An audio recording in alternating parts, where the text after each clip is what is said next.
Hey everyone, my name's Kayla Fuller, and this is my public policy proposal. Prison overcrowding is a growing concern in the United States. For decades, the prison population has continued to grow substantially, which has caused prison overcrowding. Overcrowding has been caused by, but not limited to, high rates of recidivism, harsher penalties, and changes in the law. Recidivism is one of the leading causes of overcrowding in the United States. The Bureau of Justice Statistics studies have found that there are high rates of recidivism among released prisoners. One study tracked that 404,638 prisoners in 30 states after their release from prison in 2005. The researchers found that within 3 years of the release, about two-thirds of prisoners were rearrested.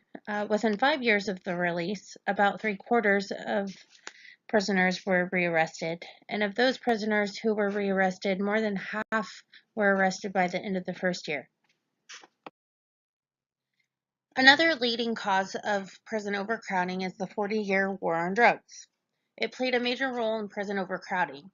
Since 1971, President Nixon declared war on drugs. The population in the United States prison grew substantially. The war on drugs was established to help reduce and eliminate illegal drug use, distribution, and trade by increasing and enforcing penalties. Harsher laws led to mandatory minimum sentencing. Mandatory minimum sentencing laws is a set minimum sentence for certain crimes that judges cannot lower, even for extenuating circumstances. The most common of these laws deal with drug offenses and mandatory minimum sentences for possession of drug over a certain amount.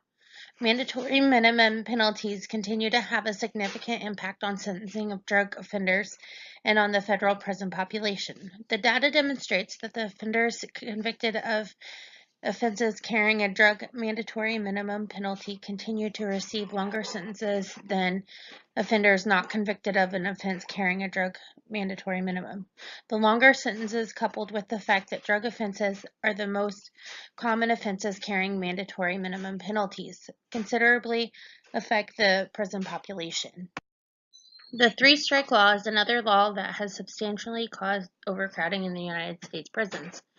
The three-strike law is when a habitual offender commits 3 serious or violent felonies, they will receive life in prison. There are currently 28 states that have three-strike law or a law very similar. In 1996, Timothy Jackson stole a $156 jacket from a department store and was sentenced to life in prison without parole because he had 2 prior felony charges. Due to the three-strike law, it is causing unnecessary life sentences, which adds to prison overcrowding as well as lives ruined and families destroyed.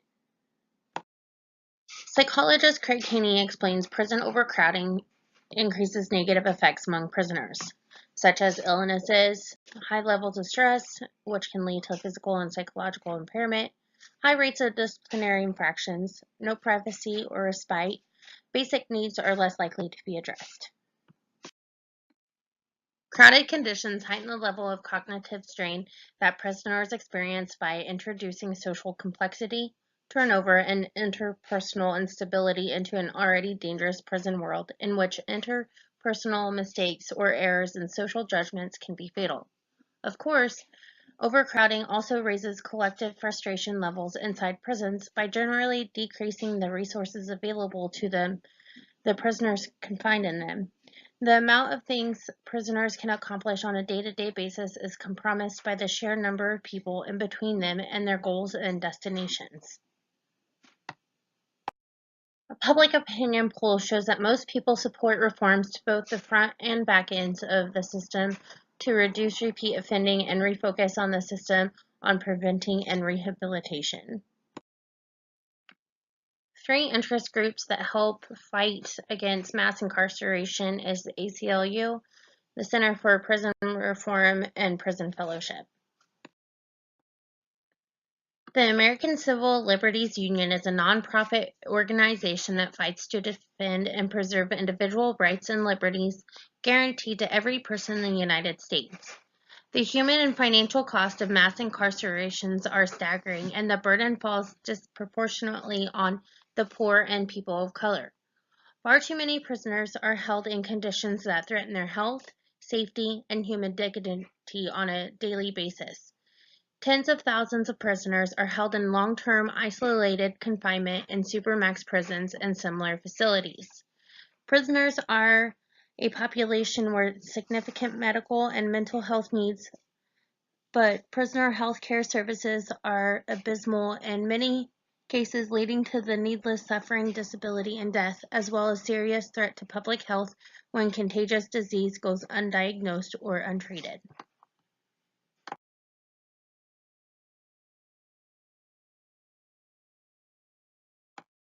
As the number of inmates in the American prison continues to grow, citizens are increasingly speaking out against mandatory minimums for nonviolent offenses, as well as prison overcrowding, health care, and numerous other issues facing the large incarcerated population in this country.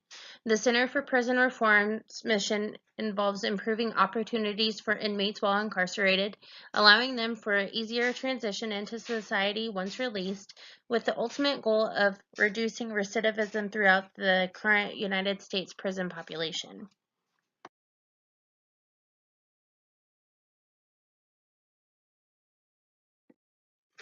The Prison Fellowship focuses on restoring prisoners, empowering great wardens, ministering to families, supporting successful reentry, and advocating for restorative justice reform. Prison Fellowship's approach to help formerly incarcerated men and women begins with programs inside of the prisons. They prepare for healthy reintegration by providing life skill classes, mentors, and access to local community resources. They also run a faith-based dorms in several states where prisoners can take practical classes and prepare for reentry within a caring Christian community. Prison fellowships also work with churches and organizations to strengthen local support networks for former prisoners.